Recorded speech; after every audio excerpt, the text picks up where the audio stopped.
back to the indie film Ungated. If you are new here, there's a playlist with the whole series, so you can better know what we're talking about here. It used to be an image series, and I just asked Rob Hardy if I can reuse it and resurrect it, because he's not doing that anymore. So we are moving on to the spectrum. You may have noticed the story of Phil and Andre was incredibly clear-cut. Phil, traditionalist, ineffective. Andre, filmpreneur, badass. But here is where I confess to deliberately misleading you. I know, calm yourself. Truth is, real life is never that simple. Our world is complex and ever-changing. And between every black and white decision lies a sea of grey. Plus, each of us has a unique set of values and a different vision for what we want our lives to be. Here's the point I'm getting at. We all live somewhere on a spectrum between Phil and Andre, between traditionalist and filmpreneur. And we all must grapple in the endless shades of grey between these two poles. So how do we navigate this complexity? How do we make sense of things and move closer to the life we want? Here's something I believe with every fiber of my being. In the coming decades, filmmakers who act more like Andre will reap disproportionately higher rewards. Filmpreneurs will have more autonomy and attract more opportunities, both outside of the industry and within it. More about it in tomorrow's email or next month in the next episode. On the flip side, filmmakers who double down on the traditionalist path will find fewer opportunities in the years ahead. There will be more competition and stricter gatekeeping. Of course, a handful of traditionalists will succeed, as they always have, but the odds are lower than ever. This is why I emphasize the filmpreneur path so much. It's designed for the world that's coming, not the world that was. It's designed to help more people succeed, not fewer. I'd like to introduce you a handy thinking tool for the journey ahead. I call it the Filmmaker Freedom Decision Spectrum. In this series, I've attempted to share those two characters in your mind, so you may use them as decision-making companions. And boy, do you have some decisions to make in the years ahead. The filmmaking process itself consists of thousands of little decisions.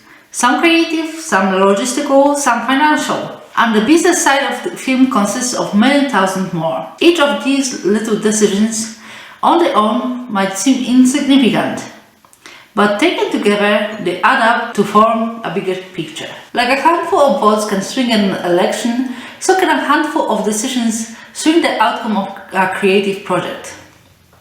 Decision making then is one of those core meta skills that we must arm ourselves with going forward. Every decision is an opportunity to move a little closer to Andre or to Phil. By the end of this series, you'll know enough about each of those two archetypes, the filmpreneur in particular, to view the world through their eyes. And you can use this expanded understanding to make the best decisions for you. Let's take an example. You're about to start a new film project. And you know you want it to be more profitable than your previous one.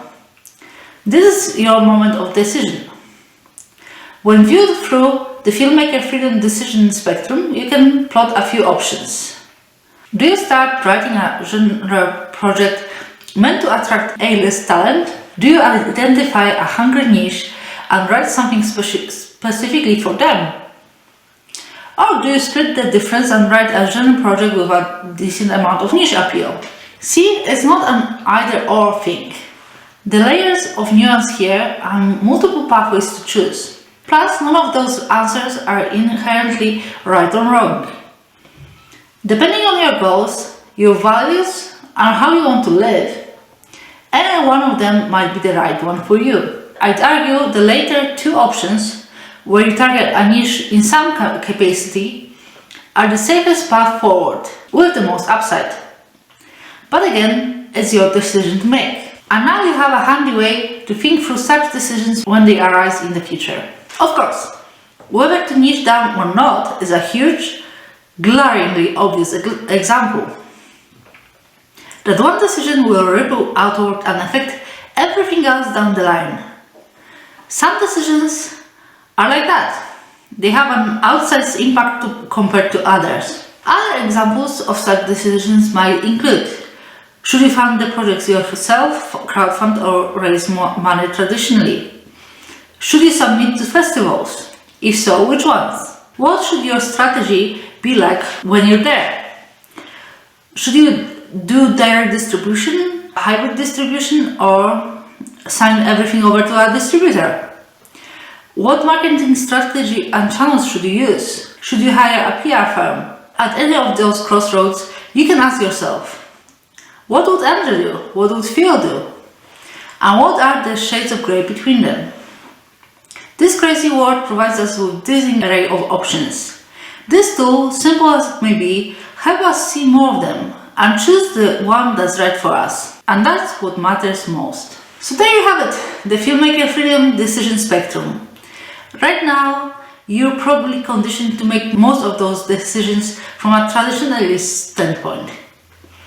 And as we discussed, the future will increasingly belong to filmpreneurs. So the remaining entries in the film Ungated, I kind of like the Ungated more, that's why probably I keep using the Ungated, and I think I will just rename it into the Ungated because I just constantly using indie film Ungated, and the very next episode is called Ungated, so it is in line in those thinking.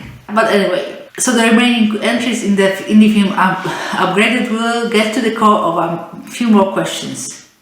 How do filmpreneurs actually think? Why do they see words so differently? But in the meantime, I'd love to hear from you in the comments below. Share a decision you're currently grappling with.